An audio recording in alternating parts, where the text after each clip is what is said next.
to automatically record when the session started, which I guess it's saying right now, but. Of the Landscape Architecture Foundation and member of the Urban Land Institute.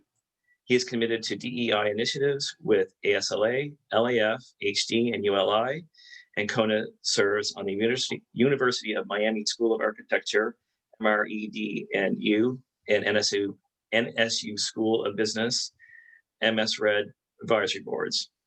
He is a registered landscape architect holding a Bachelor in Landscape Architecture from the University of Georgia and commercial real estate certification from Cornell University.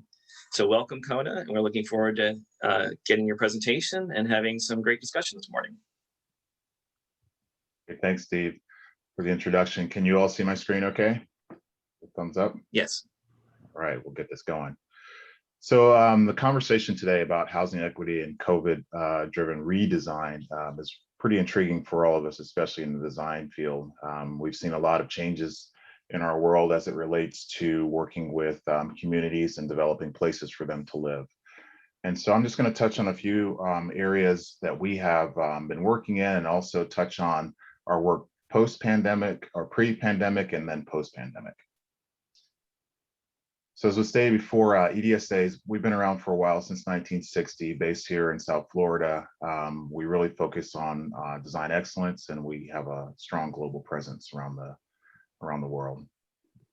And when it comes to residential housing and communities, we do several types of these types of projects, whether it's single family residential, master plan communities, or multifamily destinations such as Metropica, or what we're seeing a lot more now, mixed use developments, as we're completing and working on right now with Fat Village in Fort Lauderdale.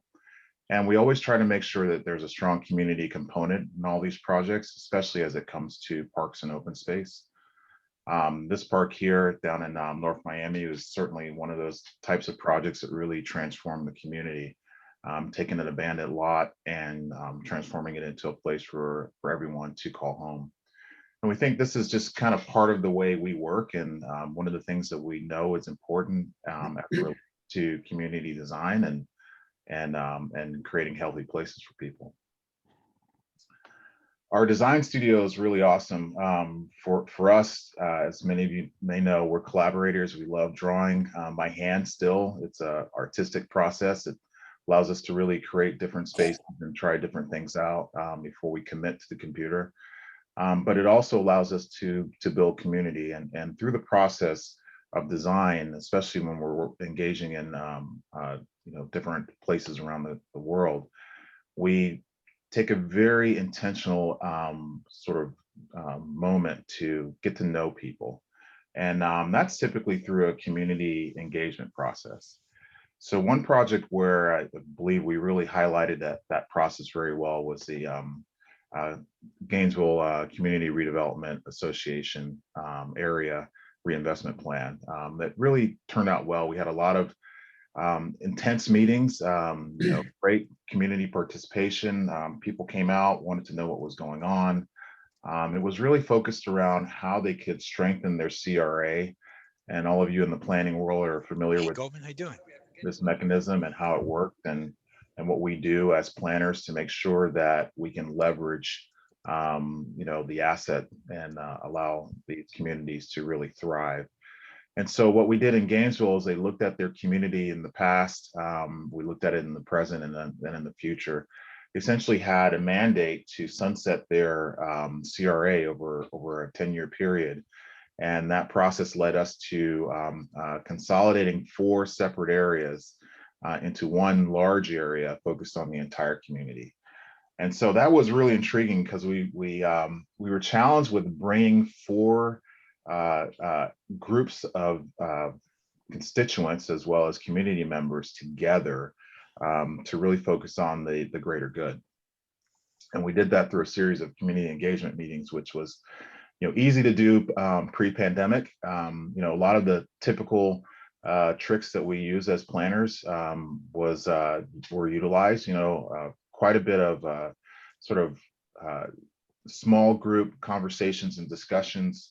We really got into a lot of conversation over some of their historic issues that they'd had in the community for decades, and And that was done over a pretty significant period prior to the pandemic, where we really focused on, how do we go and see people where they are? So we went to a lot of the community workshops, a lot of the churches, and we met with all the boards, and those were all public meetings.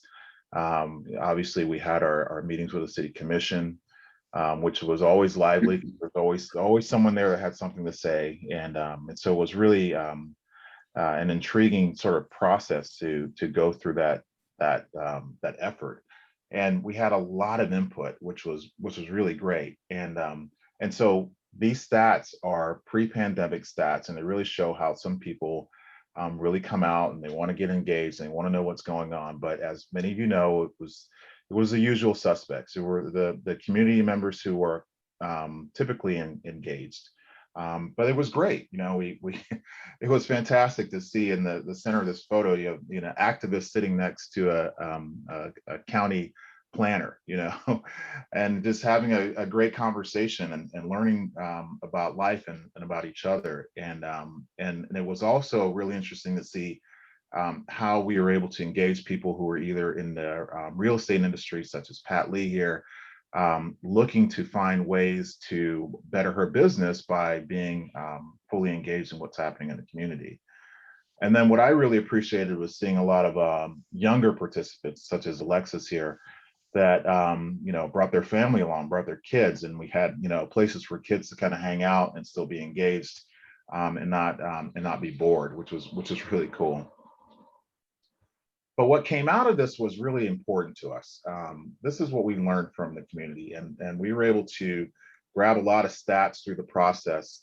And the one thing that kept coming up was their sort of they're tied to the history of the area. And for those of you who know Gainesville, I mean, it's a railroad town. It was one of the stops on the rail. And so there was a lot of people that came in and out. Military folks were stationed there at one point. So there's a very strong community and history, and obviously with the university there, major tie to education. People were also very interested in business, and so we asked them about things that needed to be protected, and they're looking at their history, their local business, and their sense of community. I found that really interesting is that when you're from Gainesville and you travel outside of Gainesville, you tell people you're from Gainesville. But when you live in Gainesville and somebody asks you where you're from, you start talking about your particular neighborhood, which I thought was really interesting, how everybody could touch on neighborhoods in high schools, just to get to know each other. But the most important considerations that kept coming up over and over and over again as we were having these conversations are really focused on economic development, followed quickly by housing revitalization. This was a major topic that we had throughout the process. And as you can see in the lower right here of this graph, affordable housing and housing revitalization and support for local businesses were the top three changes that people wanted to see. And this is something that we don't take for granted, because we see this question happening not only on a local stage, but on a national stage and actually on an international stage as well. And then ultimately, what we were fortunate to be a part of was this plan for the people of Gainesville, which was really fun, because we were able to envision with them these ideas focused around housing revitalization specifically, and history and economic development, and really looking at three sort of major themes: community enhancement and housing, and what can we do to bring life to all these different communities that everyone was so proud of, and how can you allow these communities to have their own identity, but at the same time be a part of the greater Gainesville. And then the next thing we touched on was economic development, looking at opportunities for people to gather, to come together, to have places to eat and listen to music. Two major sort of acts of community engagement that we saw happening there that everybody really celebrated. And then we also finally talked about their public spaces and their streetscape and tying it all together. And so that was a really cool process. And pre-pandemic, it seemed really easy for us to go through this. And this is a dedication to Bo Diddley Plaza, his family there in the center. And those of you who don't know, the blues great is from Gainesville, along with several other major musicians, including Tom Petty. So it's a really interesting place for people to sort of get together. And as we all know, COVID-19 hit, and we did not get to go back up to Gainesville for our final presentation that we were hoping to have with the county and the city. It was supposed to be a joint presentation because of COVID restrictions. So we had to pivot not only on this project, but on several projects. And so in March 2020, we all went home. This is my setup here in my studio at home. And this is sort of the way we've been working for a while. And now we're back in the office. Several of us are in this sort of hybrid mode and spend some days in the office and some days at home. And it's just changed the way we work. It also changed the way we designed. Our studio up in Baltimore did some work with the city to kind of help them figure out ways to get people outside and allow these businesses to continue to operate during the pandemic. So we were looking at ways to, take back the streets essentially. And it was pretty cool. It got picked up in City Lab and a couple other magazines, and it just really was a process that really shifted. But early in 2020, we had began a planning effort down in the Turks and Caicos as well. And we kind of got caught sort of midstream in our engagement with them with the pandemic. We could not travel, and it really sort of threw a wrench in it. And sort of this COVID redesign effort kind of really hit us as it pertains to how we provide services for planning efforts. And so with this project, we were looking at how do we balance the environmental sustainability of this place and human development. The government had a physical development plan that was about 10 years outdated. And finally, we're able to bring us on board to get it redone, or at least repositioned. And we did that through a process over 5 steps, and it took us about a year when everything was said and done. We finally have been able to wrap everything up. It was great because we were able to figure out how to do this type of planning, which is very intense for the entire archipelago, virtually for the first 3 or 4 months, which was really challenging, but we figured it out, and so we had to go through this process of public consultation, similar to what we would typically do, meeting with key government officials, making site visits to all the islands, doing this public outreach, which was awesome because we set up a lot of different ways to make it happen, knowing that we couldn't be there in person. And then when we could be there in person, as you see on the images to the right, it was certainly different. There were less people there, but believe it or not, we had a lot of people still involved, which was great. We went through this process based on, a strong research foundation. We had several experts involved, working on all sorts of key development issues and the methodology. But what the main thing we did was we kept organizing people and bringing them up to speed through the planning department's website, which was so awesome. And that allowed us to try some tricks that we talked about, but we never really used that often in the process. And so one of the tools we engaged here is a tool called wiki mapping, where we allowed participants, residents, to go online and actually map the places that they like, give us notes about things they don't like. And so they were able to leave us Post-it notes, and it's just all digital. And we had a lot of participation. So when you compare that to what we did prior to the pandemic, it was pretty amazing how many people were involved. And close to 1,000 people responded to the survey. And the project in Gainesville, there was only around 250. And so it was really interesting to see that dynamic shift. But what we really loved was learning and seeing what people wanted. They wanted the beauty. They wanted to empower people. They wanted to have beach access and solve problems such as downtown flooding. They really wanted to focus on these 5 themes, which we really felt were important, and these were developed with the people.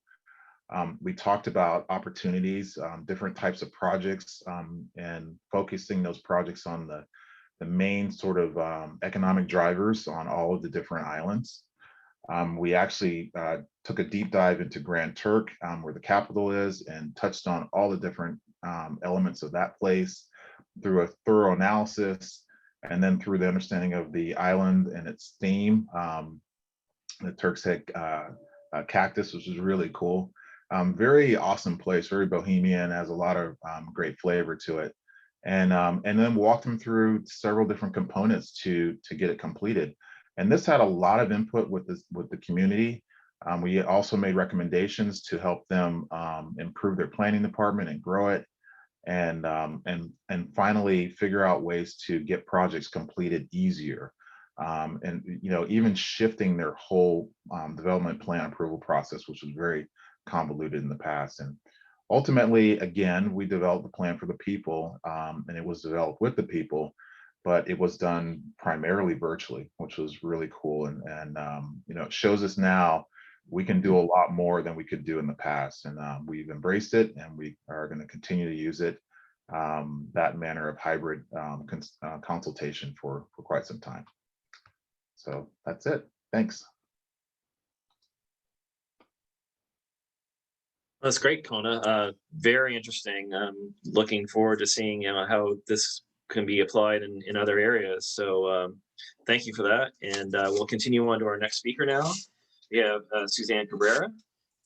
And before we continue on, I just want to remind everybody that if you have any questions, you can put them in the Q&A box, and we're going to have an opportunity at the end of the speakers giving their presentations to have some discussion and dialogue, and to have some people ask questions so that we can have a further discussion. So Suzanne Cabrera is the president and CEO of the Housing Leadership Council in Palm Beach County.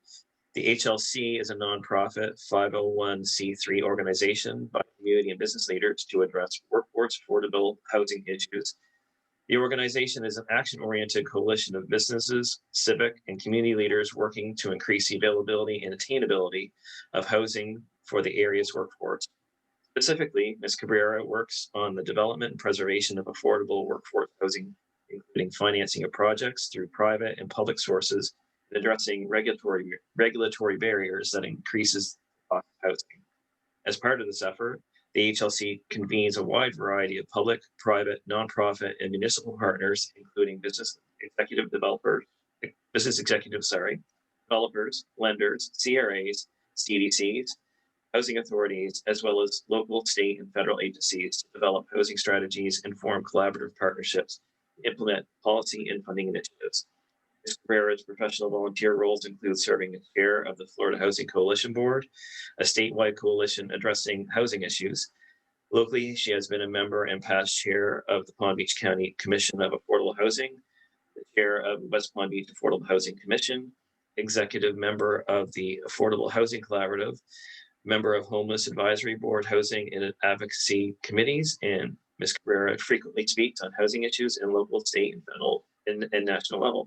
Welcome, Suzanne. We're looking forward to having you speak, and take it away.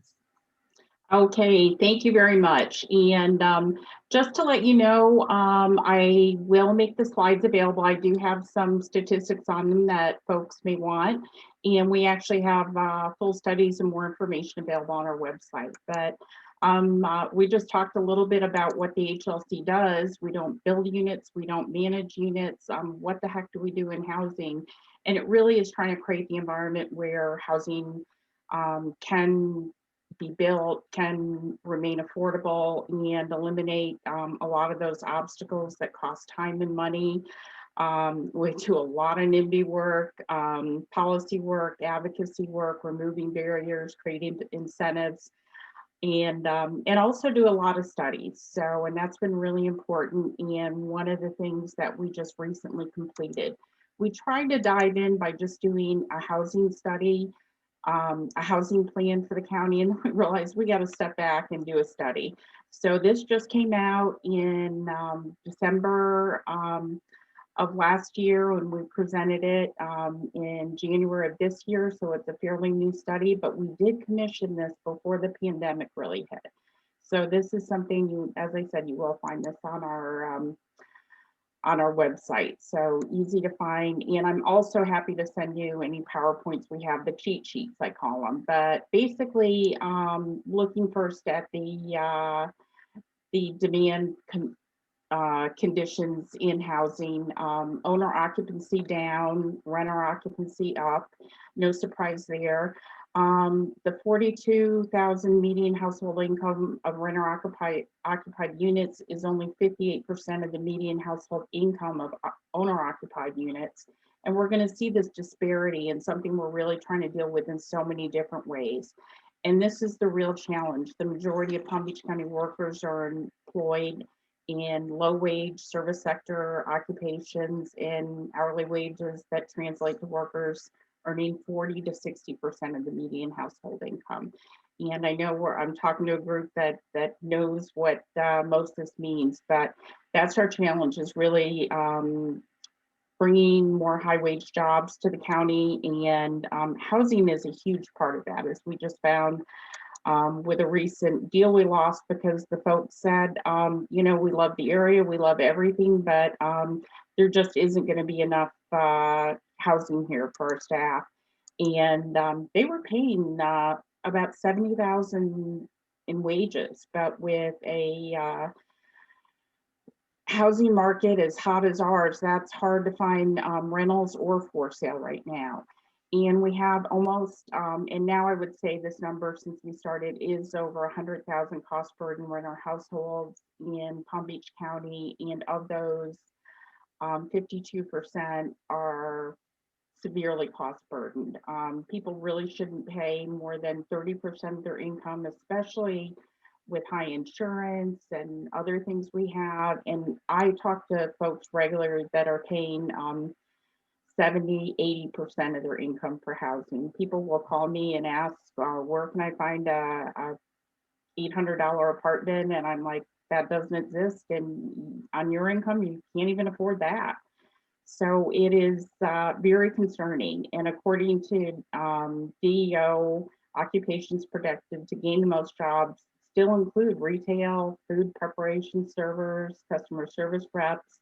I know you're all seeing that right now. Every place has a help wanted sign. One of my favorite restaurants was closed due to lack of employees for lunch one day. And that's something we're really going to have to look at when we build housing. Most of the housing being built is at the upper end, and we've got to find a way to incorporate some housing that's more affordable toward our workforce in Palm Beach County. And we looked at the poverty rates by race and ethnicity, and you know, just kind of what we suspected. We have the advantage of being able to compare to Broward and Miami-Dade, and in all the categories, we're not looking much better, and in some cases are worse than our neighbors to the south as far as our poverty rates. And that's something that really is creating a lot more disparity. It was much more shocking, some of the disparities, than we anticipated with this study. And we broke this down, owner renter, got a bar here covering part of my thing. There we go. Affordability by major municipality. And as I said, the study has so much more of this, but it just really shows the cost burden and really what we're facing in the different municipalities. And I think that's part of our challenge. And I think you all know that in planning for anything in Palm Beach County. It's not just Palm Beach County, it's Palm Beach County and 30, I guess it's 39 municipalities. I had someone tell me that was wrong the other day, but about that number. So it's something we really have to look at when we're trying to figure out some of the other issues. And the supply conditions, renter occupied units in Palm Beach County have increased compared to 2014, as opposed to owner occupied units. You know, not necessarily a good or a bad thing, but we haven't kept up with either units. We are falling behind every year on the number of units that we are building just to manage the population that's coming to our state. The second fact is really concerning because that median single family price is just so unaffordable in our county, 7.4 to 1. And it's unaffordable to 87% of county households right now. And I think that number has crept up a little bit more. I think we're only affordable to, I think we're at the point where only 12% of Palm Beach County households can afford a home at the median single family price right now. And the same with rentals. In Palm Beach County, the median rent, the monthly average monthly rent is almost 1,900, and affordable rent level for a lot of folks is $1,000. I mean, that's what we run into with the county. And the farther north you go, I've been getting a lot of calls from FPL Next Era new hires looking for an affordable spot in the northern part of the county, and I'm just scratching my head on that one. And they pay a pretty good wage, so that's something we have to be really concerned about. And the workforce program, we are working in so many areas. I've worked with the county on this since its initiation, and this is one of the strategies. But you know, we're just not keeping anywhere near the pace. There's a workforce housing program, and this is a great program. If you know about it, you can rent for less than another person going for a rental unit if you make under a certain amount. And there are on the county's website, you will find these different units, but people have to know where they are to go ask for them and to ask for the workforce housing rate. And most of the folks I've been able to get into any kind of home ownership situation under 250,000 has been through the county's workforce housing for sale program. When you talk about the low-income housing tax credit program housing, we definitely need more of that. That's something that, you know, with a 1.2% occupancy rate, you know, they're just really hard to find. And someone asked about public housing the other day, and there just aren't vouchers right now. I was told for Del Rey, there's a 3-year waiting list just to even open the list, or a 3-year wait just to open the list. So, and those are a lot of our workforce that need those type of units. If you're doing something really important, like taking care of, you know, adults in a nursing home, a memory care facility, or a child care, you're not making enough money at even $15 an hour, if they make that, to come anywhere near to affording our rentals or for sale properties. And then this is very concerning, and this has skyrocketed. I tried to check with FIU, and they said that's probably doubled right now. Palm Beach County is losing nearly 17,000 affordable units a year through market appreciation. And that's just where the prices just keep going up. And you know, I wish I had a crystal ball and could tell you whether they're going to level out or not, but I'm just not sure on that. But boy, it is certainly a seller's market right now. And cash is king. 42% of all transactions are cash transactions in the for sale market right now. So that's a bit of, and it's got a lot of policy implications for Palm Beach County.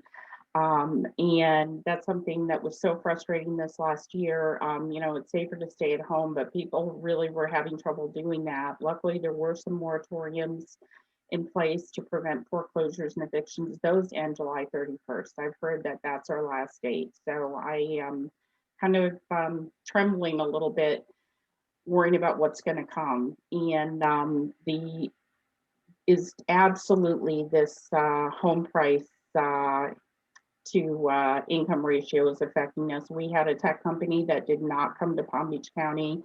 As I said, the major reason, and they had really good paying jobs, was, you know, gee, they really couldn't get enough house for their money, and they could go to the place they did end up going to, Texas, and live in mansions. So there's that. And the annual loss of housing supply, and we just don't have affordable existing and new housing units, and that's really tough for not only the companies we're trying to attract, but we need teachers, we need service workers, we need those workers at my favorite restaurant that was closed. So we really have to work on this, and we have to work on equity.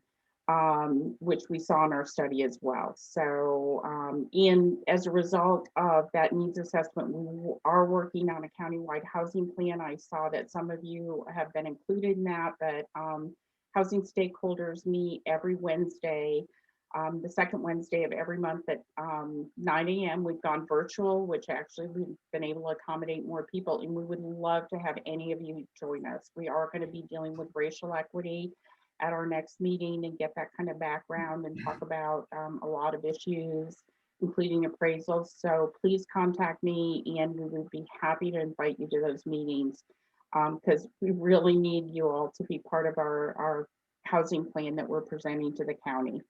And our hope is that we will not only be able to get some funding, we are looking for a bond issue of about $200 million to provide gap financing to increase the amount of housing, and that will just be a little bit to kind of catch up a little bit. It's hard to believe that 200 million won't make a huge difference, but it's just not going to. We're really going to have all hands on deck, and we're going to have the incentives and some other things to really make this work. So, but I've been really impressed in some of the efforts toward racial equity. I live in the city of West Palm Beach, and the mayor has a task force for racial and ethnic equality and identifying issues. And I just think has done an outstanding job with that. I have served on the real estate and housing committee, a dedicated group that meets the third Wednesday of every month at 3:30. Another committee I'm happy to let you know about and share the information for. And they have come up with some great ideas. I love that committee because there's a lot of residents and stakeholders on that committee that are saying this is what we want for our neighborhoods. And I love that the mayor told us all as instructions, don't worry about the cost of anything. Bring me your best ideas. And, you know, obviously we at some point we got to figure out how we're going to do it. But he's like, I just want to hear what's going to work and what's going to make a difference. Then I won't read these off, but you can look at these stats right here and see that we have a real issue in Palm Beach County as a whole, definitely in West Palm, but I just love the fact that they're taking this bold step and really trying to deal with it. And they've been richly rewarded for that. I'm part of the Florida Housing Coalition, and we created a Center for Racial Equity last year. And we are working on one program called Closing the Gap in the Racial Gap in Home Ownership, and put out an RFP to provide 24 months of technical assistance, anything folks need to really work with committees. I think this will really build on what the mayor's already started and just provide that much more help and assistance and resources for it. So we're really proud that they are going to be part of this program that is going to kick off in August with our annual meeting. And then what we're doing, and just to build up to that, I read a life-changing book a few years ago, The Color of Law, Forgotten History of How Our Government Segregated America. And it really talks about things that, you know, I think about, well, that happened in the past, but I really didn't understand how much that affects what happens today. Redlining, deed restrictions, racial zoning, and how it still lasts this day. And I talked about this book so much, my daughter read it, and she did her honors thesis at USF on, she had to pick a racial equity topic and picked housing, and picked an area in Tampa, a neighborhood, and this is a redlining map that was redlined and compared a neighborhood that was truly in the red to a neighborhood that was in the green, and tried to start to estimate the generational wealth loss, the equity lost over the years of not having that benefit of home ownership. And it was really startling. She didn't have time to go into it to the level that that I want to go into it, and I think we want to go into it here locally, but I was so impressed that that kind of spurred our idea. And you can see where you can find these maps. I did put the reference here, and I'm glad to talk to any of you about this further. But we are going to try to do some of the same type of stuff here in Palm Beach County. As part of that housing plan, we're going to be doing a racial equity assessment and plan because we really need a deeper dive. Now is the time to really start to get a handle on this and really try to make some changes.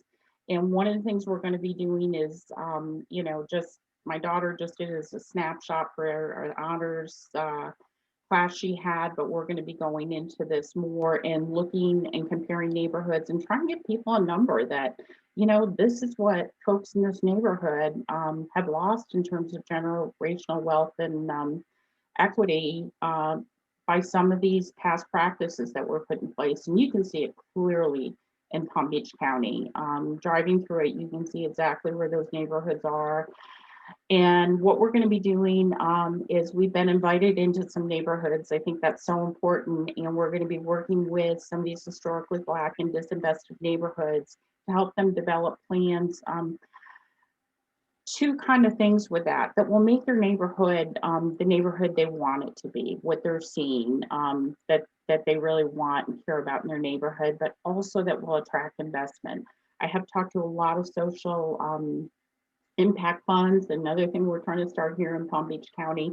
And they're like, you know, you need a plan for this. You need to show us why this is going to be a good investment. I really would prefer to just give the, you know, the funding to the neighborhood and let them use it the way they need it. But in order to get some of this investment and attract it, we are going to have to articulate some plans. So our role is just going to be, how do we put this in terms where we can get this funded and invested in? So I'm really excited about this project. This will be going on as part of the housing plan we're working on. And we really need all the work on that. It's going to take neighborhood revitalization in a lot of our communities to have enough housing. It is going to take reducing regulatory barriers, creating some really good incentives, and it's also going to take a lot of money. So if you want to join us on any of these fronts, you guys are folks we really need in this effort, and I'd love to invite you to become part of it. And there's my information, and you'll find a lot of this information on our website. Thank you, Suzanne. That was pretty eye-opening, and those sound like some really great initiatives and programs. I'm really looking forward to seeing, you know, how those pan out and how they move forward. So thank you very much for that. Thank you. Our next speaker now is Bernie Godet. Bernie Godet serves as the Chief Executive Officer of Habitat for Humanity of Palm Beach County, where he has served in that position since 2007. Bernie has served as the advisor on numerous affordable housing councils and committees in Palm Beach County. And prior to his time at Habitat, Mr. Godet served as an associate superintendent of business operations for both Prince William County Public Schools and Roanoke City Public Schools in Virginia. Previous to his time in public education, he served as vice president of quality plans and programs for UXB International Inc. and an international environmental restoration company.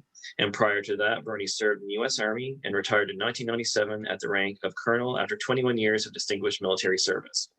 His last assignment included time at the Pentagon, where he served as a military assistant to the Secretary of Defense. And Bernie and his family reside in Wellington. Welcome, Bernie, and looking forward to seeing what you have to tell us today. Well, thank you very much. I'll share with everybody a comment that I made prior to us starting here is, I'm a firm believer in the old term, death by PowerPoint. So I don't have a PowerPoint presentation. I would rather speak to everybody in person about what Habitat for Humanity does. And really the focus of my presentation is going to be about barriers to affordable, either home ownership or rental, affordable housing. And for me to do that, I actually pulled together all the members of our senior team. And we talked about that. What are the barriers that we have for affordable housing? You know, unlike many organizations and unlike some that are represented today, Habitat's model is very different. The population that we serve, you know, we talked about barriers to marginal families. And the first question that came up in our discussion is, what do we mean by marginal population or marginal families? So the term that we've adopted is historically underrepresented individuals when it comes to affordable housing. And how did we define underrepresented. Well, in that group, as we look at it from Habitat, are African-American individuals, Blacks that don't identify as African-American, Hispanic, Latino, single parents with children. And then when we pulled all of our data over the past 35 years that we've been serving Palm Beach County, we noticed that 80%, and that's a significant number, 80% of the families that we have served for affordable home ownership, because again, Habitat only provides home ownership opportunities. We don't do rental properties. We don't build rental properties. There's a lot of other great organizations here in Palm Beach County that do that. Habitat is strictly a home ownership program. And when we looked at that, 80% of the population that we serve falls within the historically underrepresented population. And when you look at the areas that we have concentrated on, when it comes to serving that population for home ownership, are areas that are traditionally underrepresented.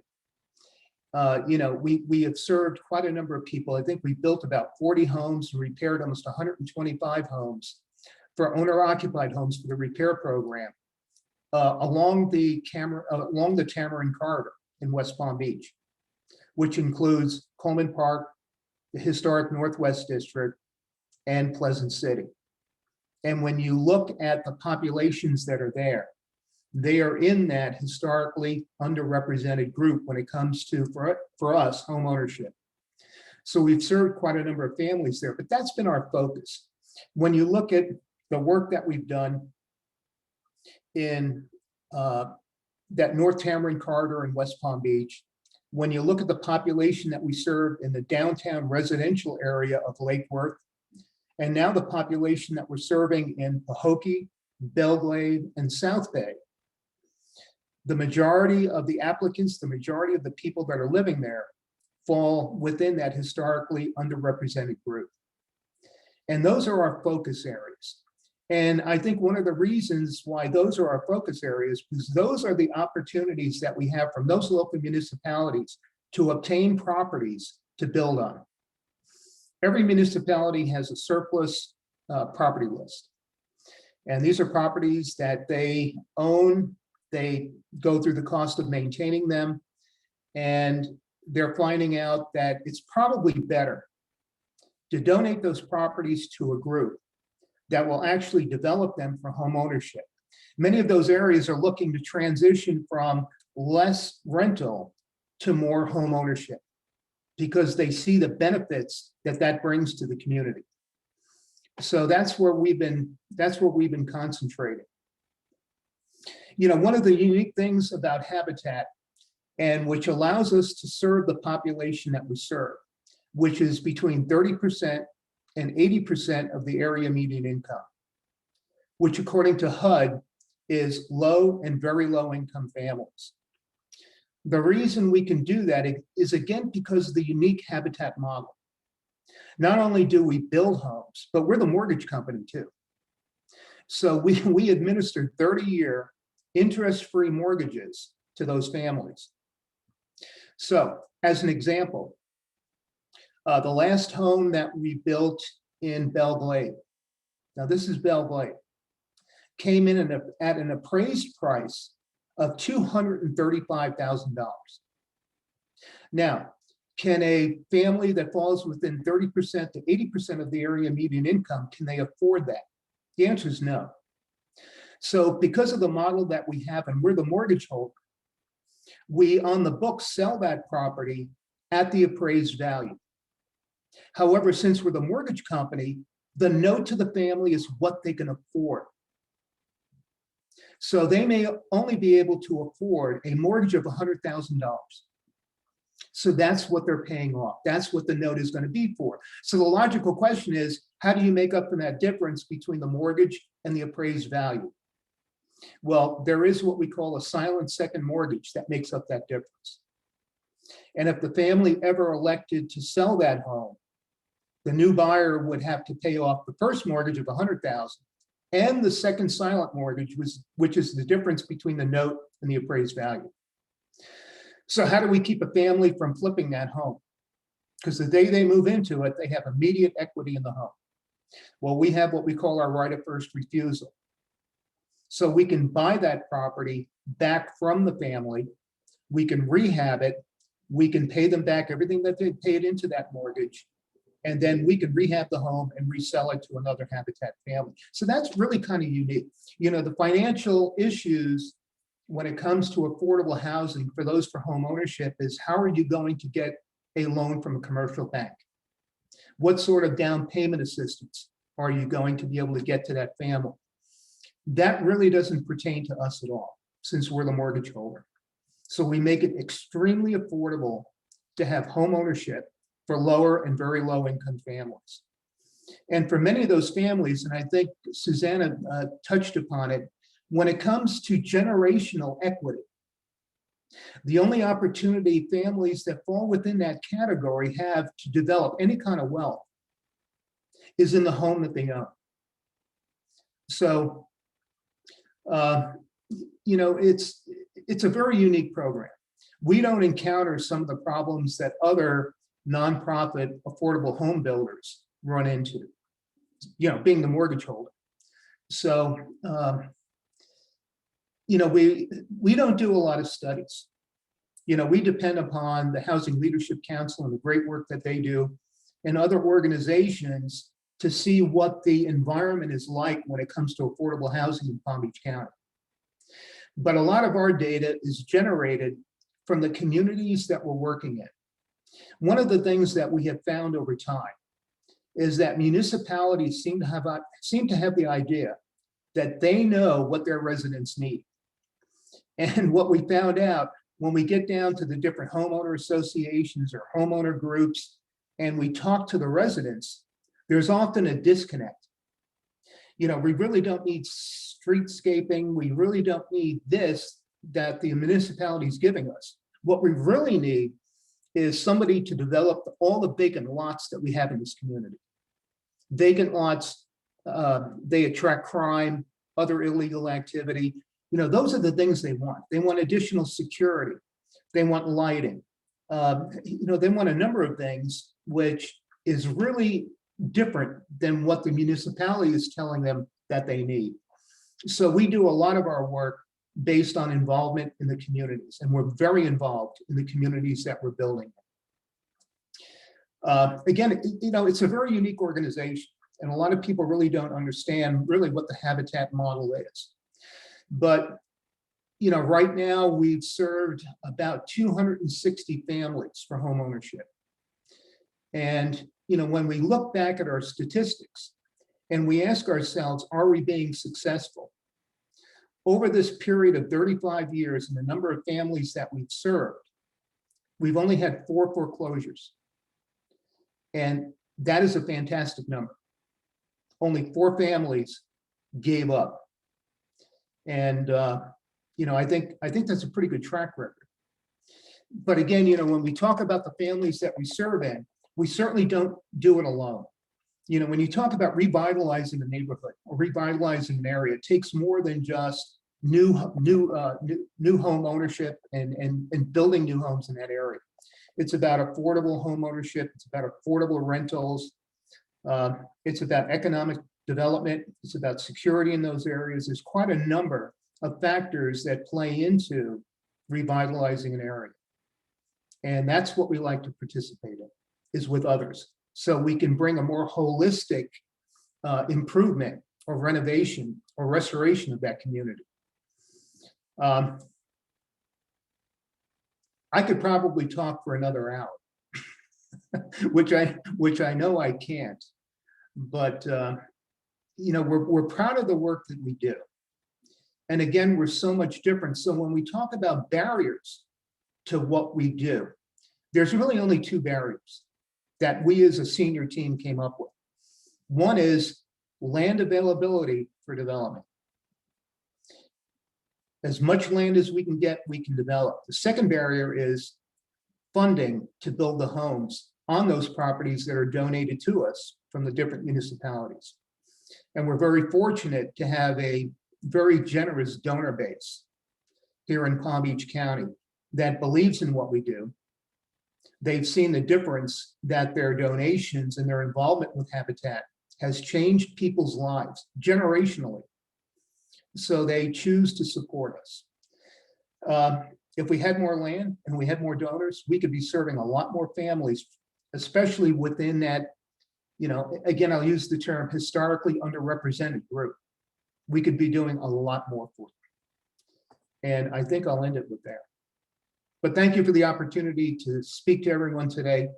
You know, our partners here on the panel, Suzanne, do a great job. You know, very, very good work. I'm very impressed with the Housing Leadership Council and what they're doing. So again, thank you very much. Well, thank you, Bernie. That's a great talk. I see a lot of opportunities and a lot of challenges there too. So that's something I think that we can roll into the discussion after we have everybody speak. So our next speaker up is Timothy Hernandez. Tim Hernandez is the principal of New Urban Communities Corporation, a builder-developer focused on infill, redevelopment, and traditional neighborhood development opportunities in South Florida. New Urban Communities has developed numerous noteworthy communities in South Florida over the past 2 decades, including the Courtyards at Delray, Atlantic Grove, Old Palm Grove, and Coda and Delray Beach.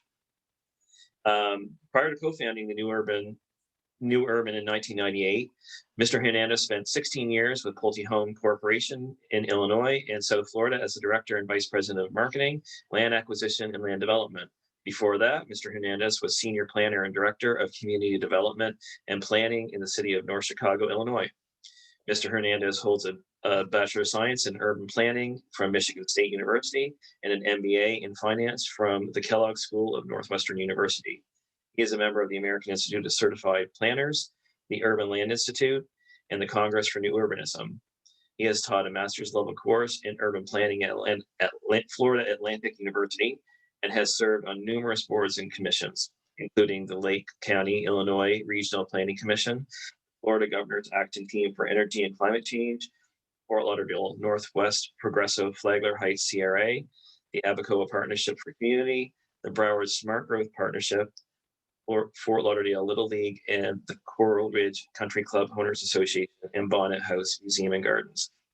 He has been a developer in residence for the University of Miami's Masters in Real Estate Development and Urbanism program since 2018. Welcome, Bernie, and looking forward to your discussion, your presentation.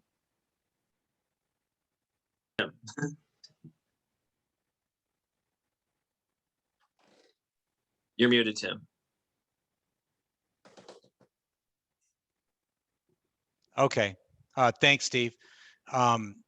So I have a little bit different take on this this subject, and so let me go back to. I went to started at the wrong end of my PowerPoint here, so let me get back to the start of it.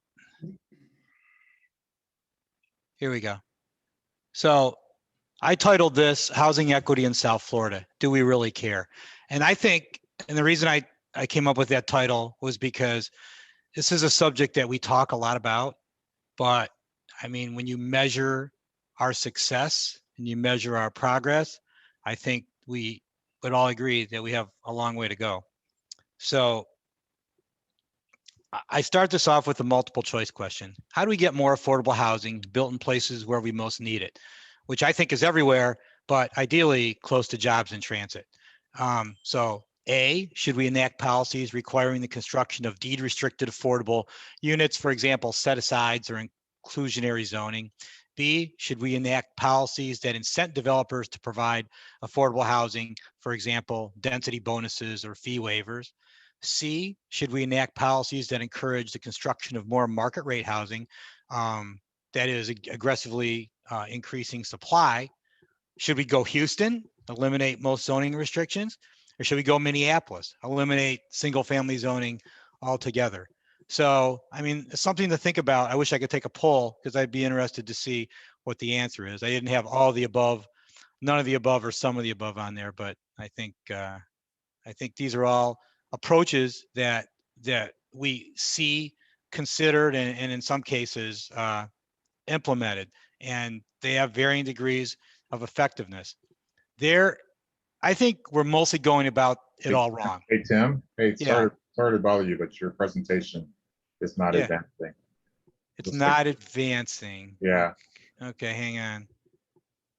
Oh, hang on. Let me I think you got to go. Yeah, slideshow. let me try slideshow. There you go. Did you guys see this slide or did not? No, Probably we didn't. No, Okay, well, I read it, so you can see it in words for a second here. All right, Cool. slideshow. Thanks, Kona.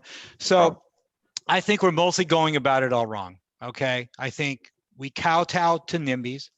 We constrain supply by restricting densities, either overtly or by adopting land use regulations, parking requirements, lot size, lot coverage requirements that all have the same effect, which is to constrain supply, just like a density cap would. I give a shout out to the city of Stewart for the recent changes that they made to its urban code, which tackle this problem head on by actually giving you, if you build your homes, build your housing units less than a certain square footage. I think it's 900 square foot for a 1-bedroom or 1,100 square foot for a 2-bedroom. You can count the density at 0.5 in their downtown core. It's a big deal. That's a big deal. They also give you a parking break too for the same adhering to those same criteria.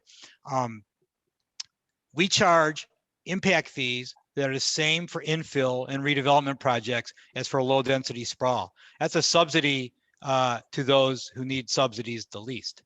And we don't give people a chance to reduce their dependency on the car. We have, when you look at the typical household budget, I mean, the car, automobile related costs are huge, a huge percentage of it. They're second only to housing costs for most households. And if you have to have 2 cars, if you have a 2-income earning household, and you have only automobile as a means of getting to those jobs, not other alternative methods of transportation, then that constrains what you can do as a household to live the kind of life that you want to live. So by densifying areas along transit corridors, we can help reduce auto dependency. Shout out here to Miami-Dade for its RTZ zoning overlay, which supersedes municipal regulations for development along transit corridors. I mean, that's revolutionary. California is trying to do that, and California is getting all the press, but in Dade County, it's been done already. There's been a lot of literature on this subject that's come out in the last couple years. And so we pulled together some of this. One of our planning manager, Andrew Van Valen, helped me with this. And we have identified some really interesting research that's come along. And this one, M. Nolan Gray, he's a professor at UCLA. He says America needs more luxury housing, not less. And he basically, you see the quote, his basically saying, and when luxury, he's using the word luxury kind of, if you read the article, it's a little bit tongue in cheek. He's poking fun that every single housing development is a luxury development in their marketing. He's not talking necessarily about multi-million-dollar homes. He's talking about just every single project that you see advertised, new construction is touted as being a luxury housing development. And so he basically says, that economists have argued for many, many years, decades, that the affordable housing crisis is a straight forward matter of demand outstripping supply. He notes that as luxury housing or as market rate housing ages, it often becomes more affordable. And it's not just him. There's UCLA put out a compendium of the research just this year. We're talking like 5 months ago.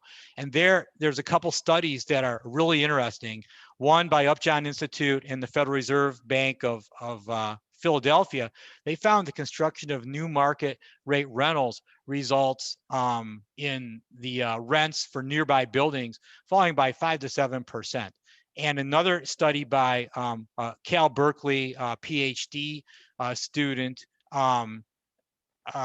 Kate Pennington found, and it's her study just focused on the city of San Francisco, found that new development actually reduces displacement and eviction of existing residents, with rents actually falling 2%. So, and that's that's probably a factor of San Francisco being one of the most housing constrained markets in the country.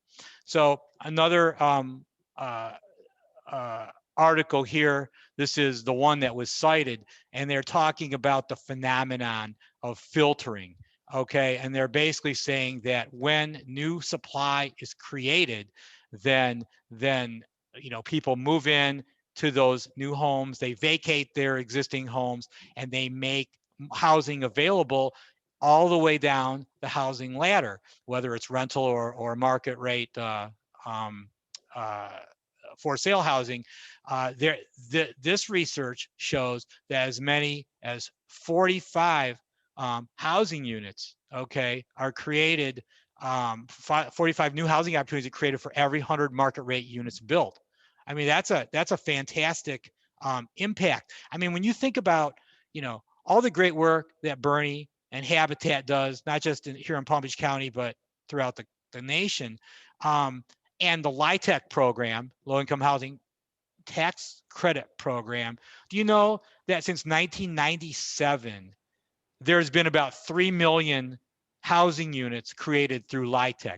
Okay, so that's 25 years, okay? The entire country, 3 million housing units created through the LIHTC program, okay? So it's a lot, but it comes nowhere near filling the gap that we have and the need that we have. And the market is what's going to have to fill the gap if the market is allowed to do that. And you can see that, in the quote that we have at the bottom, that the new market rate unit has a significant effect on below median income housing. So, I mean, that is something that I don't think we necessarily recognize maybe the way we should. Just last year, ULI put out a study reducing regulatory barriers to affordable housing in Broward County. And you can see that they're basically advocating that municipalities reform their zoning codes to permit higher density residential development in downtowns and city centers, reducing parking requirements, increasing density, and zoning more land for mixed use development. So here's Donald Shoup. I'll give $5 to anybody who's read his 700-page book, but I've read enough excerpts of it. And he talks about the cost of providing all this parking throughout our neighborhoods. I mean, do we ever stop to think about what would happen if we didn't have any parking requirements? Would people stop building? Would people stop providing housing? Or would maybe the market end up determining how much is really necessary? No lender wants the project to go under. No developer wants their project to fail. But I mean, arbitrary parking standards don't necessarily result in the right amount of parking being provided in most places. So I'm going to give you a few examples, okay? Real world examples, since I'm in the trenches all the day, every day, all day for, the last 30 some years. So little project that we're building in Wilton Manors right now. It turned out to be 14 townhomes. We proposed 16. At the meeting where we were approved, the city commission spent an hour talking about the need to increase housing supply in Wilton Manors to address affordability issues. And then later in the meeting, when voting on our project, the city cut it down from 16 to 14 based on an arbitrary decision that 16 was too much, despite a positive staff recommendation. So I'm not throwing blame at the staff here, okay? 2 units doesn't sound like a lot, right? But on a 16-unit project, that's a 12% reduction in unit count with no associated reduction in infrastructure costs. I had to spend the same amount on public streets, public sewer, public water, storm drainage, etc. Reduction in cost obviously increases the cost per unit, reduces public tax revenues used in the future every year for public operations, and maintenance of, and delivery of public services.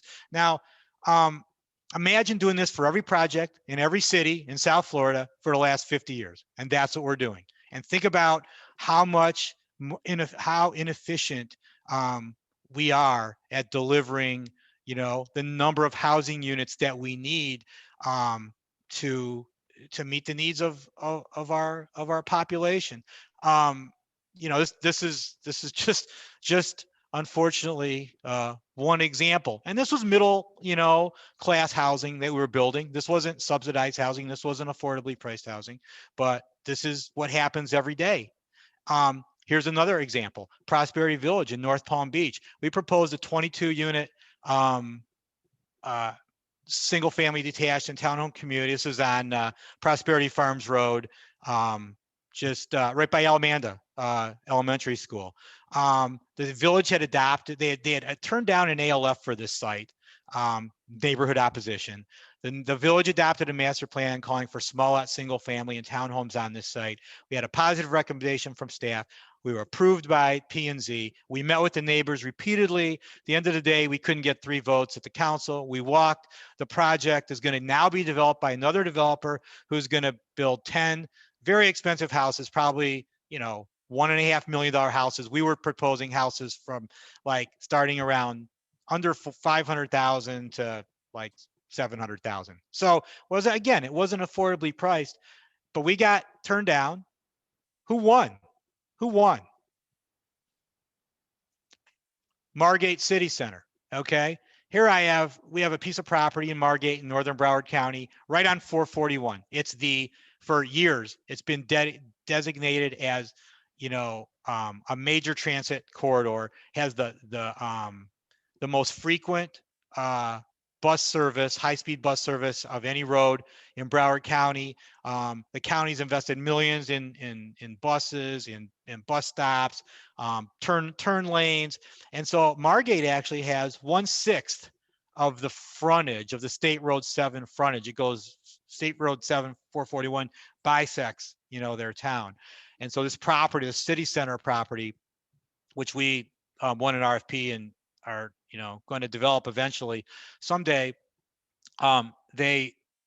We had Dover Coal do a big master plan for us, new urbanist, very walkable town center, mixed use, had 900 plus dwelling units and 100,000 square foot of commercial. Well, Margate, some of you might be familiar with the staff turnover that's happened at Margate. Staff was very supportive, but the commission, has turned, and now they think this is an awful idea to do a mixed use city center here. They think it should be all commercial. They're not apparently reading the newspapers and seeing what's happening to retail these days and office uses. So they basically have done some very interesting things to their code.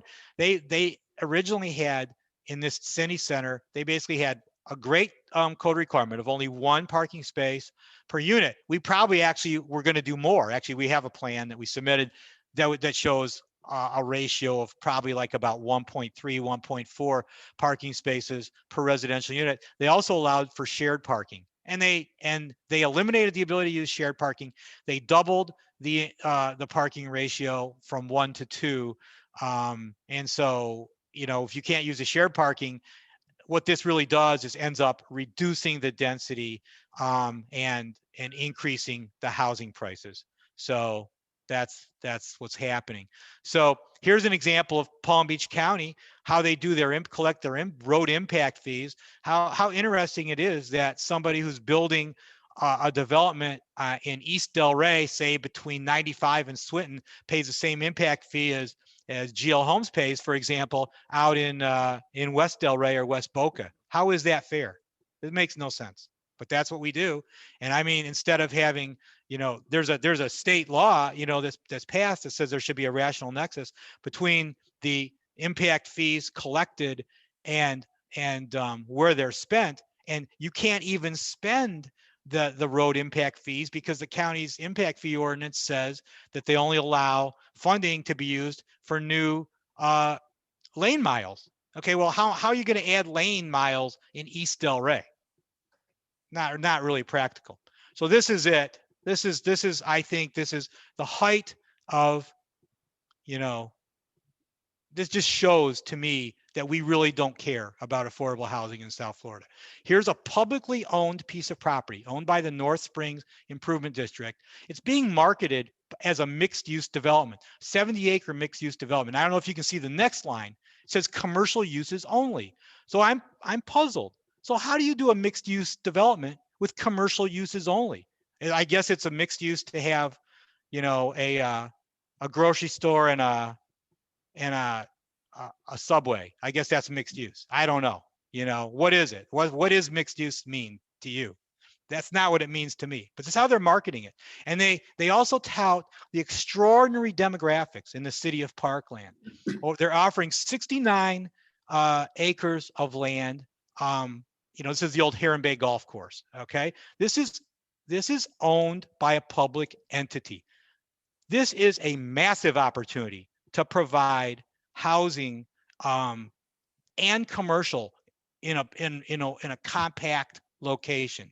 So here they talk about Parkland median income, 155,000 is 3 times that of Broward County. It's number 2 for best public schools, number 3 safest place to live in Broward County. And so this is what they're going to do with this, they hope. And it's surrounded, as you can see, for as far as the eye can see, with low density, very expensive, single family detached housing. Okay. So, you know, I ask you, do we really care about affordable housing? So that's my presentation. Thank you, Tim. That's also very eye-opening, and I think that poses a lot of challenges and poses a lot of challenges to what we need to do in order to get more housing and have more affordable housing in the area. Now I want to open it up to having more of a dialogue, some question and answer, and give an opportunity for attendees to pose questions if they'd like to. I'd like to start it off with, I guess, more of a general question. From my observation, at least, it seems like housing affordability and housing crisis, so to speak, is not something that's just special to South Florida or even the U.S. It seems like it's an issue that's happening in quite a few countries around the world. And so I was just wondering, getting some insight from the panel, is there sort of a commonality in why this is an issue, and that we're seeing this uptick in housing availability over the last several years?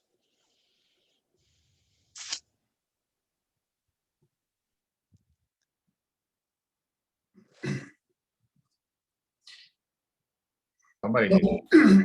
Yeah, I can say that, you know, we're represented. We have about 3,000 Habitat affiliates nationwide, and we have about another 70 worldwide.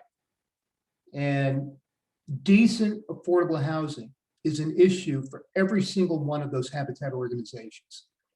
And some of the real challenges don't happen necessarily here in the continental United States, but you go to places like Ethiopia and Hungary and India. I mean, the challenges are all the same. There's no doubt about that. We see it worldwide.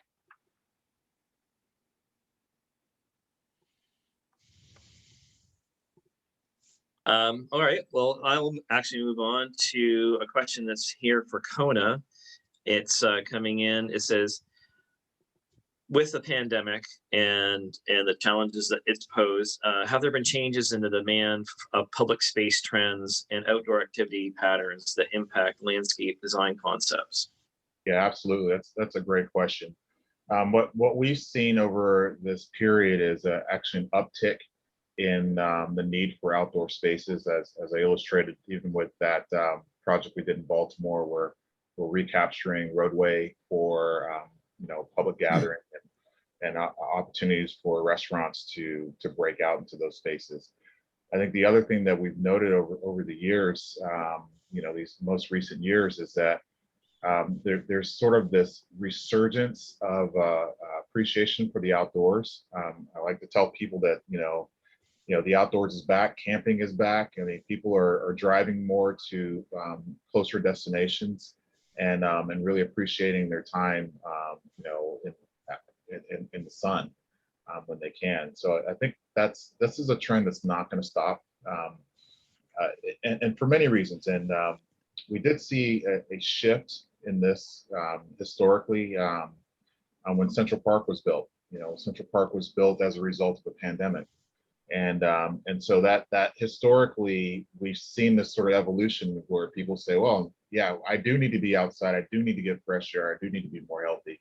It usually has a very strong correlation to health. And we see more people appreciating health in a different way now than we have in the last 20 years or so.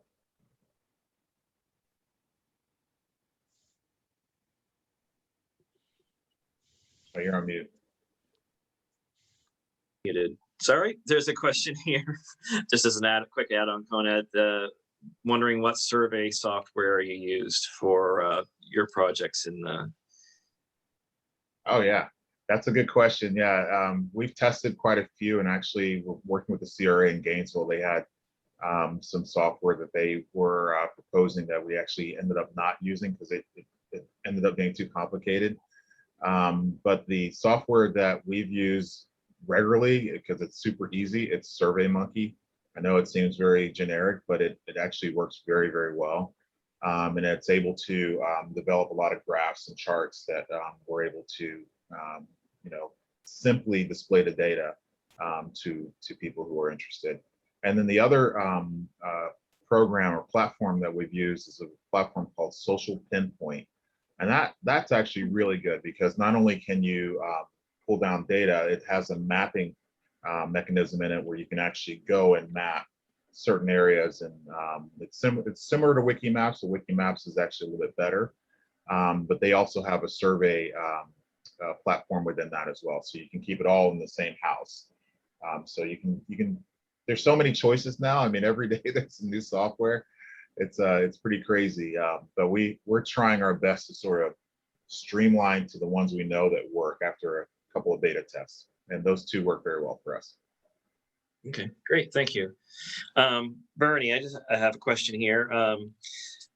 With the increase in land pricing and the challenges for construction costs, what kind of challenges do you see for Habitat for Humanity for providing housing in the future for your clients? Yeah, very good question. Land pricing for us has really not been an issue. I would say since we started back in 1986, we have purchased very few properties. We've been very fortunate to have properties donated to us, mostly by municipalities. Palm Beach County has been very generous about donating land to us. Since I was with the affiliate starting in 2007, we only purchased one parcel of land, and that was up in Jupiter, 3.5 acres. And though we purchased it, the money to make that purchase was given to us by Palm Beach County. So, it was really not an expense to us. We proposed a 19-home community to be built on that. We competed against other organizations, and we were awarded the funding to buy the land. We're obviously seeing, like everybody else is, an uptick in costs for building materials. Probably the biggest one is lumber. And the effect it's having on us is we have to go to our donors and say, okay, your contribution of this amount needs to be increased by this in order to cover the increased costs when it comes to building and building materials. And we give them a very good presentation on what our costs have been, what the increases are, and what it's going to cost us to build a home. So I don't think we've seen a significant impact. One impact that we're seeing is now that we're building a lot in the Glades area, The Glades presents a different challenge to us and it really adds expense to the development of the home because of the soil that's out there. The black soil, the muck, as we refer it to. So as we would traditionally build a home here in West Palm Beach for maybe 175,000, because of our having to deal with the muck, sometimes removing 8 feet of that within a lot, and then filling it back with material where we can build a pad on, that adds quite a bit to the expense of the home. But I think we've done a very good job of explaining that to our donors that are interested in supporting us when it comes to development of the Glades. So we're dealing with it. And I think over time, I think we're going to see prices level off. And in some cases, I think we're going to see very shortly the increases in lumber will eventually come down a bit. Hey, Steve, can I build upon that? Because I think Bernie just pointed out a really good point. You know, a lot of these areas that you know, you think about that are marginalized, as planners, we haven't done a very good job historically of you know, really focusing on the land that's suitable. You know, as a land planner and landscape architect, we always look at suitability when it comes to development. You know, lowlands with dark soils and the bottomlands and places like that, where historically people have been sort of forced to move to because they couldn't afford to live anywhere else, has really driven us into a position that will make it challenging in the future. So I really hope that we can continue to infill and do a lot of the work that Tim's doing and figure out ways to take advantage of those lots that are suitable, you know, and that are desirable. And I know that, you know, Bernie and Suzanne, all of you guys are doing a lot of that work, and I hope we can continue to do that. Leave some of those greenfield areas that are not suitable. There are places where the water drains to. Leave those alone, you know, because you need to pull out 8 feet of muck. That's a major expense, and it, you know, as a planner, I wouldn't have recommended that you do that, you know, because, you know, from a land planning perspective, that just, you know, over time, it's, you know, it's hard to fight Mother Nature. She's always going to win. Yeah, that really is an interesting comment, because the soil conditions from lot to lot can really vary. We may have 2 or 3 lots, say in Belle Glade, that are immediately adjacent to each other. And one we may have to remove 8 feet, and the other one we only may have to remove 2 feet, because the soil shifts. That muck shifts from, you know, side to side. So it's, and these are lots that are not in outlying areas. They're in the middle of already developed neighborhoods. So again, you don't know what you're getting until you do your soil sampling. And then of course you figure the remediation of that soil into your overall cost of the home. But it really varies. It's been very surprising. It's been an educational process for us in terms of how you see the effect of that muck from lot to lot. You can't predict from one lot to the other what you're going to hit. It's really surprising. No. So Tim, I also have a question for you, and I was wondering, how do you see building arguments that will help encourage more density and help offset the, you know, what you're bringing up as issues for NIMBYism and spreading the cost for the infrastructure, the cost and lower the cost per unit on housing development?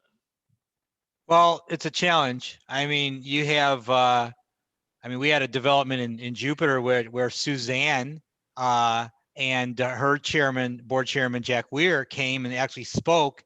It was a touch and go project. We were trying to do some affordably priced housing as part of the development, and there was a fair amount of neighborhood opposition, as there always seems to be.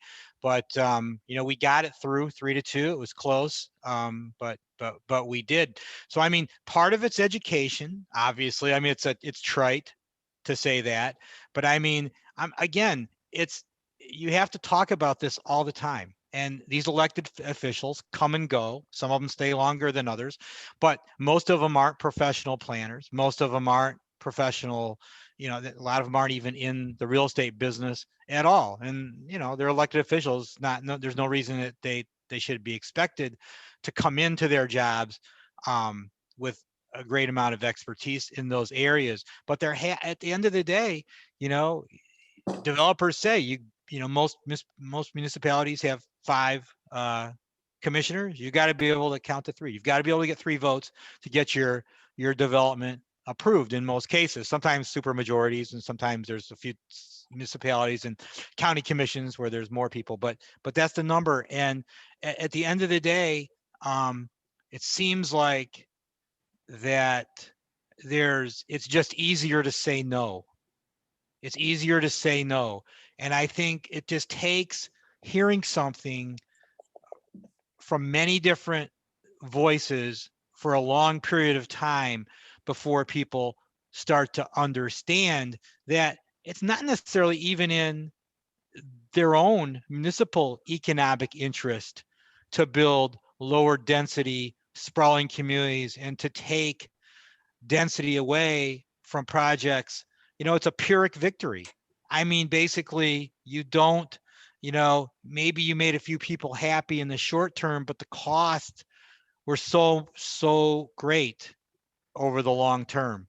I mean, the whole Joe Minicozy Urban 3 stuff to me is extremely persuasive for those who take the time to look at it. Different arguments appeal to different people. I mean, some people, it's the economic argument. One of the North Palm Beach commissioners we sat in a meeting and she said, you know what, unless you can get more people to send me an email or call me and tell me they want your project, then I'm getting, from people who say they don't want it, then I'm not going to vote for it. So, I mean, it takes a little bit of courage. It takes a special kind of person who can articulate their, position and take a longer, range view of things. I mean, it's no different in the business world, right? I mean, big corporations are focused on quarterly results, and elected officials are focused on that next election. And it's rare that, you either didn't just get elected and feel like, I'm beholden to who got me there, or you're running for office again, in many cases starting to run a year before, the election. And it's some people would argue that's good, that's democracy, but I mean, it takes courage to be able to stand up and make a decision that, 7 people show up at a hearing and oppose. Tim, they need an easy button too for a lot of the, representatives that are not experts in real estate. And, we had a good opportunity and a good experience in the town of Davie where in their regional activity center, they actually commissioned a study that we were fortunate to be a part of that looked at the future of development in the area, knowing that they wanted to keep their rural lifestyle out in the western part of the community. And so we focused on densifying that downtown core, which is closer to State Road 7 and in that area, closer to the universities. And it was actually very logical. We worked with Michelle Melgren, as a planner down here in Broward County as well, and actually looked at a lot of the projects in Palm Beach County as benchmarks in terms of how do you master plan, how do you curate what that development should be, so that when proposals come in, the commissioners or the council members don't have to scratch their heads because they see, well, this is what the community actually wants in this area. This is what people are looking for. So maybe there's a little bit more of that could happen with folks like Treasure Coast Regional Planning Council, et cetera. Yeah, ABCOA. I think there's also this this failure to really, and I tried to hit on it a little bit in my presentation, but this failure to really understand the linkage between land use decisions and transportation investments. I mean, it's just such, I mean, I can't help, I mean, I just got back from Spain, and I was in Bilbao and San Sebastian. And in Bilbao, okay, it's about a city of 300 and some thousand people. Okay. And it's about the size of Fort Lauderdale and Pompano Beach put together. And I have to tell you, I don't think I've ever seen a city that they have subways, they have trams, they have buses, they have bike lanes going through the core of their downtown. They take a right of way and they basically say, guess what? What is equal? What is equal in importance? What is equal in importance to us is pedestrians and bicyclists and cars. They're all important. Now, one is not more important than the other. And does that resemble Broward or Palm Beach County? I say no.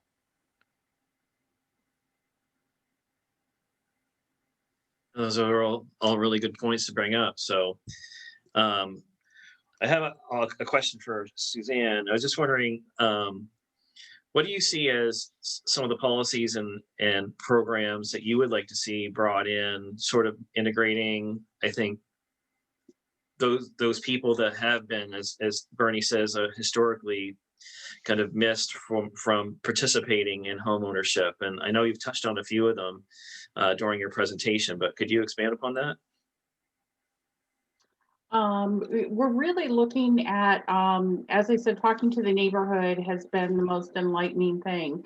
One simple program is that they want is buy grandmama's house, that the house is left to maybe 5 kids. And the only option they have, even though 1 or 2 of them really wants to live there and maintain the ownership, they decide to sell it and split the proceeds because there's no better way to do it. They want to start a fund where we could make that happen and someone could be in that neighborhood and stay owner occupied instead of turning it into having Blackstone buy it, flip it cheap and turning it into another rental. So I think we have to really listen in what they need. We're doing some of this work with title work and other things that can make a big difference, but it's really, understanding what the neighborhood wants and the opportunities they want to have to make that happen. And that's where some of it's just going to take money and investment in the neighborhood. So that's going to be the biggest challenge. And then just on the stuff we're talking about with transportation, we do have to update that. We have to get to mobility plans, and you're going to see that big fight between Palm Beach Gardens and the county play out, where they took the developers hostage in that whole thing, which puzzled me. But I think in order for developers to commit to do some of the housing we need, they need some certainty.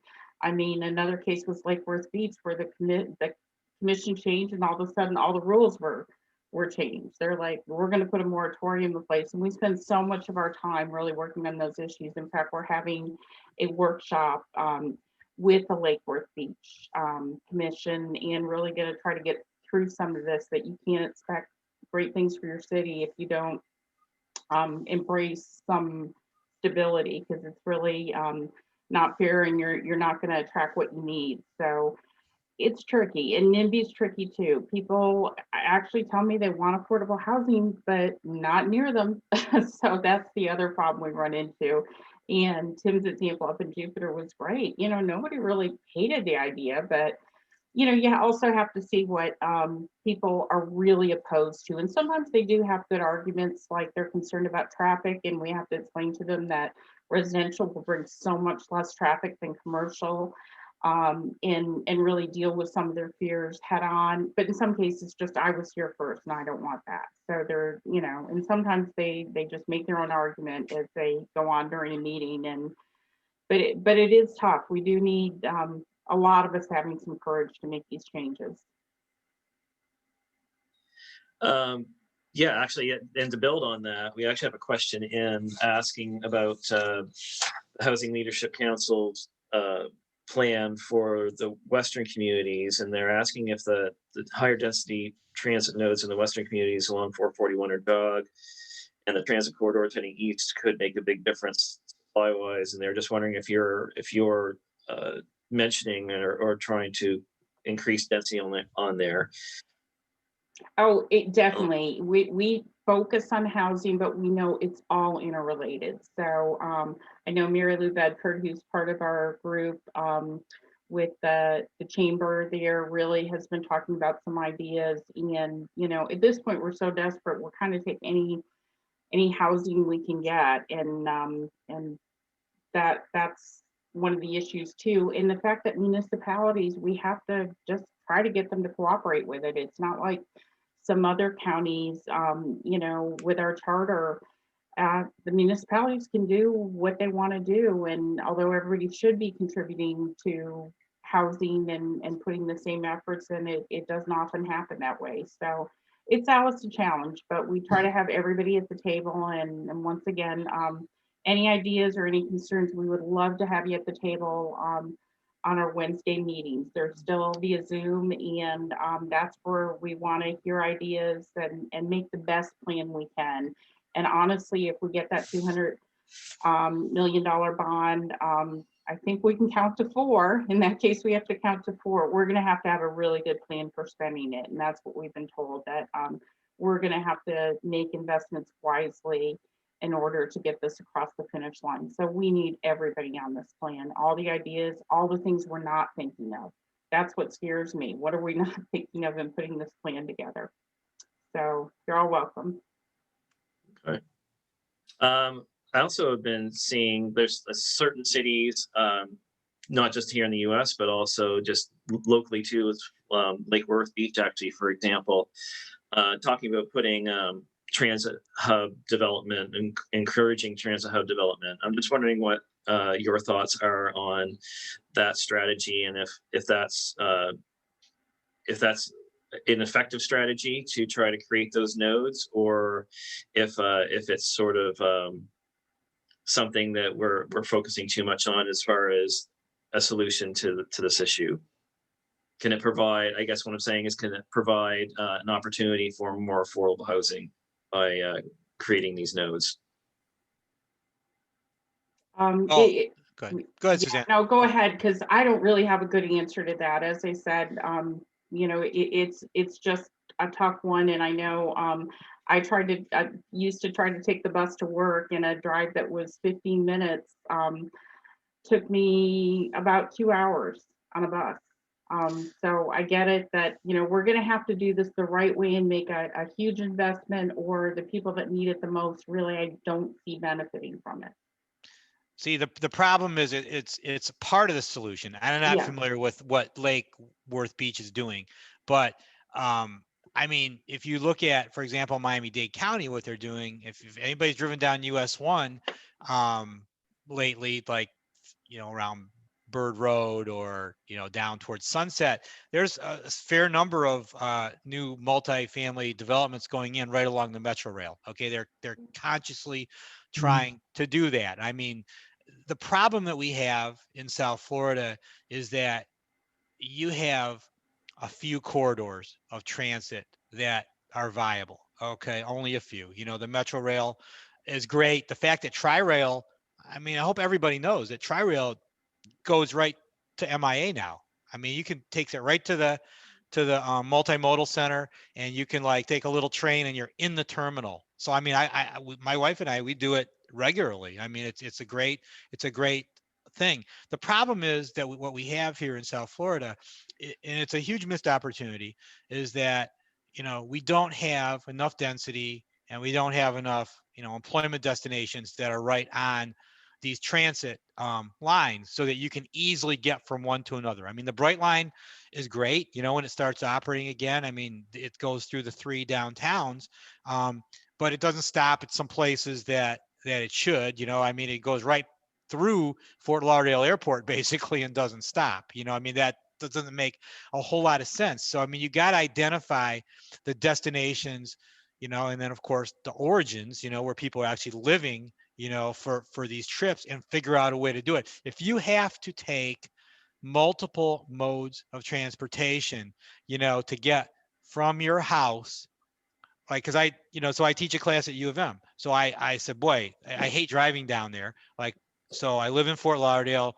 So I can walk like 10 minutes to catch, they call it like a connector. You take the connector to the Tri-Rail station, then you take the Tri-Rail down to the Metro Rail transfer station at 79th Street and you hop on the Metro Rail and you go to U of M. It can be done. It can be done. But is it convenient enough for me to want to not drive? That's the problem. And, you know, and that's that we have lots of households that have two people working and they work in different directions. And how do you do that? How do you do that? So you have to build up the network. It's great that Lake Work Beach is doing what they're doing, not knowing what it is specifically, but it sounds good. If everybody did that and we, you know, made a better network so that we don't have this last mile problem, and it even goes beyond the last mile problem. Yeah. We have, you know, Yeah. in South Florida, it's that would be great if we only had a last mile problem, but it's much more serious than that. You know, Tim, I'm glad you mentioned Spain. I mean, you know, many of the European cities have figured it out. I mean, they figured it out decades ago, centuries ago. And I lived in Boston for several years, and you didn't want to own a car in downtown Boston.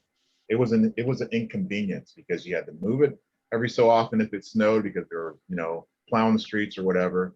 And you know, insurance was expensive. It just became cost prohibitive. So everyone took the train, no matter what your socioeconomic status was, because it was just more convenient. And so looking for a place to live, you wanted to find a place near a train station. And so I do agree with this whole idea of TODs and really, you know, focusing that density around the transit corridors like you were describing earlier. And we have a long way to go, but it's not like it hasn't been done before. It's not that there aren't amazing models throughout the country and across the world to actually, you know, implement and learn from.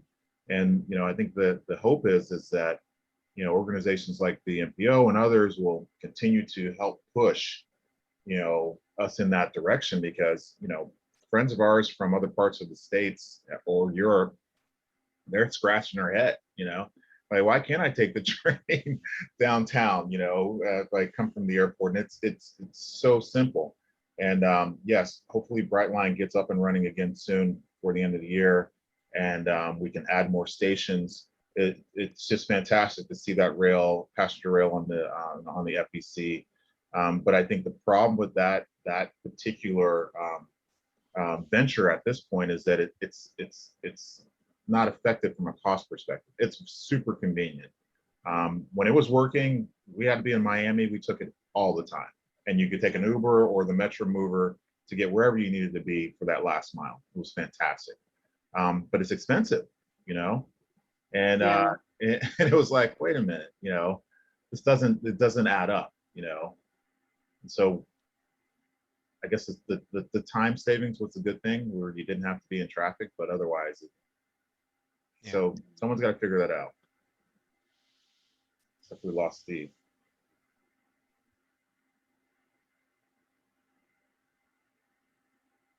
We lost Steve. No one asked questions now.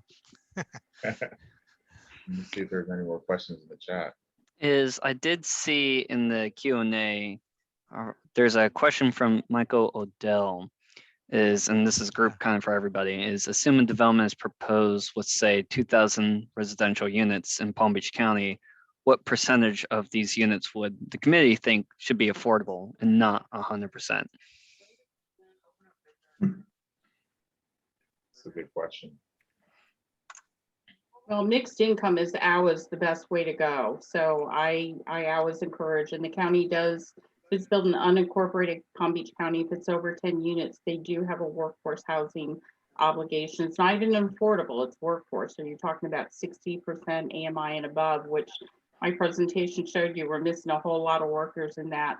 But I just think we have to make the effort. And honestly, when we get this bond issue through, I'm going to be positive. That's what we're going to try to do, is be offering gap financing so folks like Tim can afford to add more affordable units. I think most developers will do it if they can make the numbers work, but I don't think people understand the challenges developers have in making the numbers work. And along with that, we're going to try to have incentives, reduce regulatory barriers, do the things where the numbers can work in the end. So that's one of our strategies. Although we're approaching build outs, I don't know if there's anywhere we can build that many units. You know, it's going to take some redevelopment too, but That's where we need ideas. We have a lot of developers working on the housing plan, but you know, we're asking them all the time, what would be enough to make this deal work? And actually, when we're trying to figure out the numbers right now, we need that more than ever.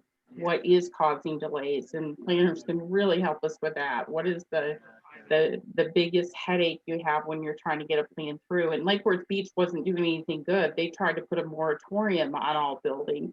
So developers who had gone through and put everything in, all of a sudden the rules all changed and everything stopped. And I'm like, you'll never get a developer in this town again if you do something like that. So they decided not to, which was good. But you know, people need certainty and expectations. Your investors need that. It's a real challenge. Well, Right. I would, Suzanne, to add to that a little bit too, is that when you think about, you know, from a developer's perspective, I would rather have a greater number of, you know, whatever price range I'm in. I'd rather have a better mix of units, different unit types, and I'd rather have a range of pricing, because that appeals to a broader segment of the overall population. That reduces my risk. Okay, but see, Yeah. if somebody says you can have 50 units on this project, okay, and you have to have 20% of them affordable, well, you know what? That's a challenge. If someone says, that's a stick approach, in my opinion. A Yeah. carrot approach is better, saying, tell you what, if you provide X amount of these units as affordable, whatever the segment is, I get more density, then it allows us to be more creative in how we deliver that housing. And by the way, we serve more households that way too. And I think some towns, Delray is a good example of that with their affordable housing program that they have, where you can actually take, you know, base densities of 12 and double them to 24 units an acre in certain areas of the community. That's meaningful. Problem is, it gets priced in by the land seller like they expect you to do it. So you got to still work the numbers, but just that flexibility gives you options that you don't have in a straight zoning situation. Yeah, we're going to invite you to our meetings, Tim. You always have really good insight and have gotten it done. So I just have but a lot that's of what we need. I just have lots of arrows in my back. Tim Tim has the developer's experience. That's Yeah. important. Yeah, because it has to pencil out. If it doesn't pencil out, Yeah, the project you're not doesn't work. gonna Yeah. not gonna get it funded. I mean, but we've been talking about that and trying to figure out what would be the right amount of how we can incentivize it. Because I pointed out that, you know, as much as the county has put time and effort into that, it hasn't come near to providing the kind of units we need. So incentives, reducing barriers, whatever it'll take, that's what we're gonna do. Yeah. Or try to do. It is. He's back. Okay, I'm back. I had a little bit of an internet glitch here, but it sounds like you guys are having a great conversation, so that's awesome. And maybe you already touched on this, but I was wondering, I was curious about the public-private partnership and how that might work, you know, when you're talking about having surplus lands and different things like that that help, you know, communities build back and get more units available and reducing costs. And I don't know if you guys have already talked about that or not, but I was kind of curious of what your thoughts were.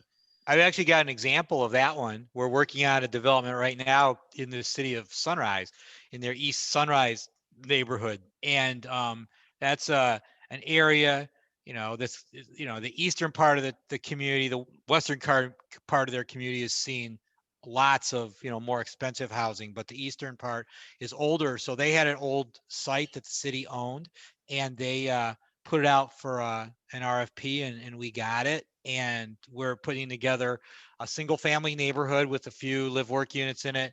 And the city's been great to work with. I mean, they've been fantastic. You know, we're working together to try to make the numbers work, because I mean, I just was on the phone with them earlier this morning with their special projects person assigned to this project, Danielle Lima. And, we're explaining, people were asking, well, why, asking questions about the pro forma, and it's changed. I mean, the construction costs have skyrocketed since we started talking about this over a year ago.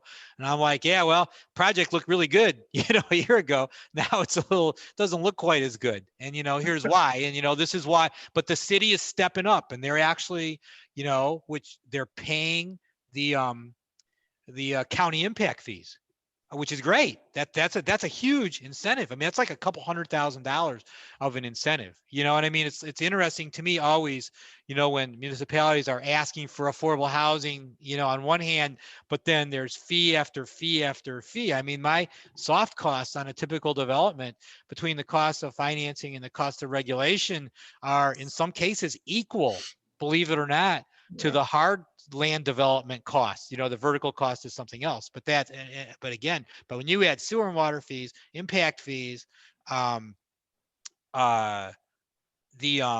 building permit fees, at all levels of government, it's a big number. So, I mean, that's one thing, but I think, even a broader question, and a broader answer to that question, and you're seeing it now, is that pieces of land that we just took for granted were not going to be developed are now getting redeveloped. And a lot of it's surplus public land, churches, shopping centers. I mean, we're seeing lots of, when I drive around, South Florida, and I see a big parking lot, I say that's an opportunity. And a lot of it, surprisingly, is public land. I mean, if land was almost too cheap for too long, and it just allowed us to be lazy and wasteful in how we used our land. Okay. So like I drive around and see these like 1-story elementary schools. Like, why did we do that? Okay. I get you have to have the fields, but why aren't they 2 stories? Why aren't they 3 stories? We would have saved 20%, 30% of the land that could have been used for a tax paying use or some other public purpose, so we should be doing better job of sharing parks and schools. We should be doing, I mean, Fort Lauderdale and Broward County are getting together to build a new joint government center, which is, I mean, that's Chicago did that. I think there's a couple other places in the country that have done it, but it's a great idea. We have to start. If we thought we were being creative down here, let you in on a secret. We have not been. Tim, you're thinking like a land planner. I love it. That again, you're absolutely right. Yeah, I can't hide it. yeah. I mean, land use is critical. And if we were smarter with the way we use land, we would have more opportunities. We wouldn't be having a lot of these conversations about transportation. And I just look at the simple transect that DPZ developed. I mean, it makes sense. I can remember flying over Europe and in Germany and seeing these little towns. Everything was in the town, and then little by little it became a farm. But then sometime away from that area, you'd find another little town. We didn't sprawl and develop everything in between in some places. And that's a poor use of land that we've adopted here in this country. Land is precious. Okay. Yeah. It's just something that we really ought to think about, like, again, if we deny somebody the ability to build 100 units on the site and end up with 50 units in the site, that is viewed as a win, and it should be viewed as a major loss. It is. Definitely. Well, it seems like it's been a great discussion. I actually have a request from several people wondering whether or not your presentations are available, that they could get access to those presentations. So if they are, if you could send them on to us, and maybe we can post them on our website for you for us to share with everybody.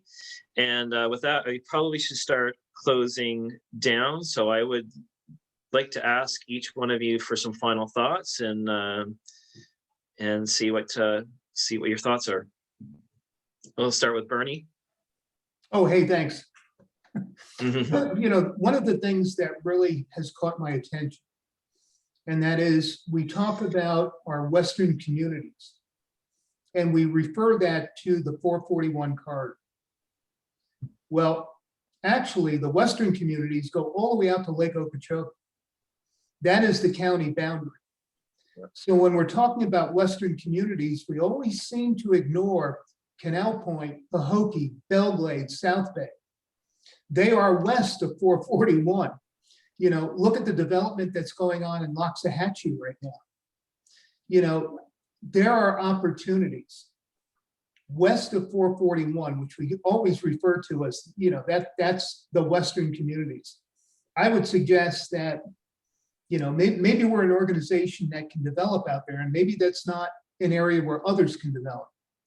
But, I think as a reminder, our Western boundary for our Western communities is Lake Okeechobee, and we shouldn't forget that.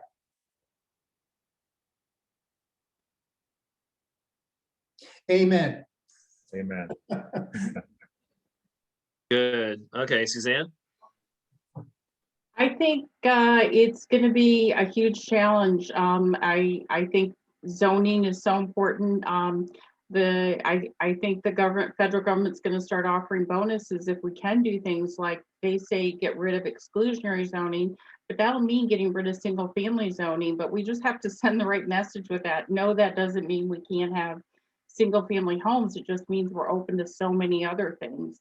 And adaptive reuse, all these shopping centers. I mean, a lot of ways things have just changed. People aren't shopping the way they used to, and that's going to continue to change from COVID. So I agree. We just have to be a lot more creative, really consider some new things, and spend a lot of time educating folks. And we try to do that.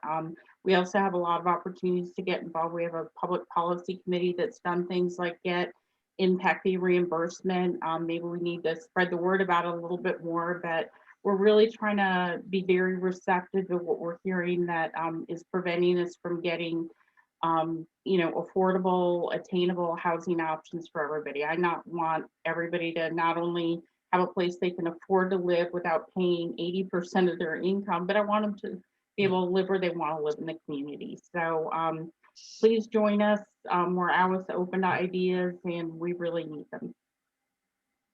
Okay, great. Okay, Kona? First of all, I want to thank the panel. This has been a really enriching conversation, and all the attendees. It's just fantastic. I think Tim sparked something that reminded me that we need to respect the land. I think that's a very critical part of what we are fortunate enough to share.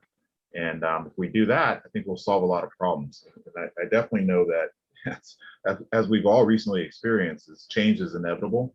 Things are going to continue to evolve.